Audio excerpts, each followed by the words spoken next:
All right, welcome back to another episode of Eat. Today I'm going to be talking about my pizza sauce. This is a very simple recipe. There's nothing to it. There's a few ingredients. You put them in a blender, then you put it on the stove, and you cook it down until it's kind of nice and thickened up a bit. So we got tomatoes. These are the Cento Italian style. You can get them at the supermarket. I think they're pretty good and they're easy to find.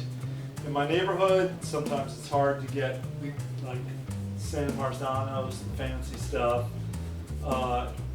Use whatever tomatoes you like, but I will say this is mostly tomatoes. And if you're making pizza, well, pizza is crust and it's tomato sauce. Everything else you buy. So if you want to have good pizza, get good tomatoes. Because that's really what goes into it. That's what makes it taste good. That's the whole philosophy of Italian cooking, is simple preparation of high quality ingredients. So don't skip out, experiment, buy some different brands, and find out when you buy the wrong kind of tomatoes, I don't care how long you cook it, I don't care what you put in it, you're going to be adding salt, you're going to be adding oregano, you're going to be adding oil, it's never going to taste right. So get good tomatoes. I'm going to put a little olive oil in there. I'm going to put a lot of oregano in. I like oregano on my pizza sauce. I think that's the way it should taste. Again, there's a big difference between good oregano and not so good oregano. The stuff that you find at the store, I find it typically is very bitter. It doesn't really have a good flavor. I get this from Calustians. They're in New York City. You can also order from them online. And if you order the Mexican oregano, is what it is. And it comes in these nice big leaves. I mean, it's like, it resembles like getting a loose leaf tea instead of like what they put in a tea bag. Because you see the whole leaf, and it really has this rich, herbaceous kind of flavor that is very nice. So get good oregano, and don't put too many herbs and just random.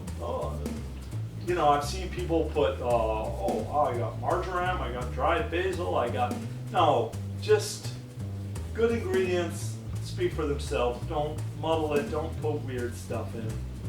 If you have good tomatoes, you're not going to be tempted to keep dumping random, year-old spices that you haven't touched into your tomato sauce. We're going to have a little bit of salt, and I start with a certain amount and then I just keep adding more until I think it tastes right.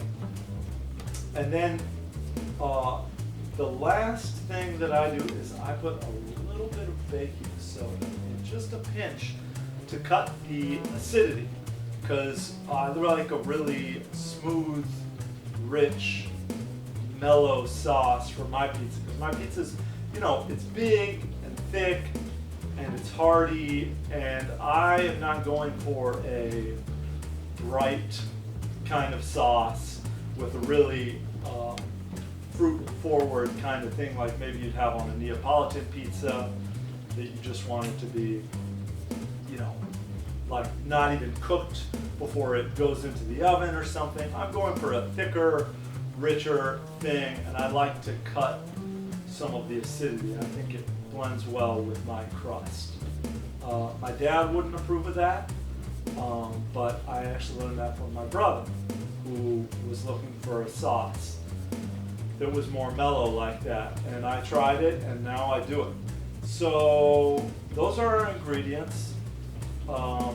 We're just going to put them in a Cuisinart, we're going to blend them up, and then we're going to cook it on the stove until it's thickened up a little bit. We've lost, you know, some of the water. And great. All right, so we're just gonna put our tomatoes in our Cuisinart here. And yeah, just throw everything in here. Here's the oregano. That's like, I don't know, 2 big pinches full. Put some salt in. I think I ended up with probably about 2 teaspoons of salt in here. I think I started with 1. So start with 1 teaspoon and then season as necessary. Put your olive oil in and blend it up, you know.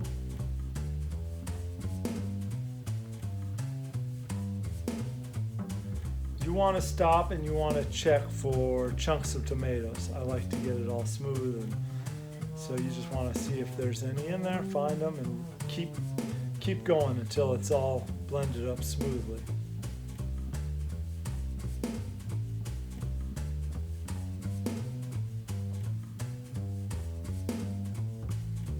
There we go. That looks good to me. Now here we've got our sauce simmering. I like to heat it up and then we're going to add the baking soda. I don't know if it makes a difference, but it's kind of like doing a science experiment. So the sauce is warm, we're simmering it here. I'm going to add 1/8 of a teaspoon of baking soda. See, it creates a little volcano experiment there. And just stir that in. And then we're gonna leave that to simmer 45 minutes, something like that. Here we are, about 45 minutes later. You can see the sauce is thickened up quite a bit here. You can see how thick that is. Scrape it down off the sides of your pan, you know, get that good concentrated tomato flavor in there.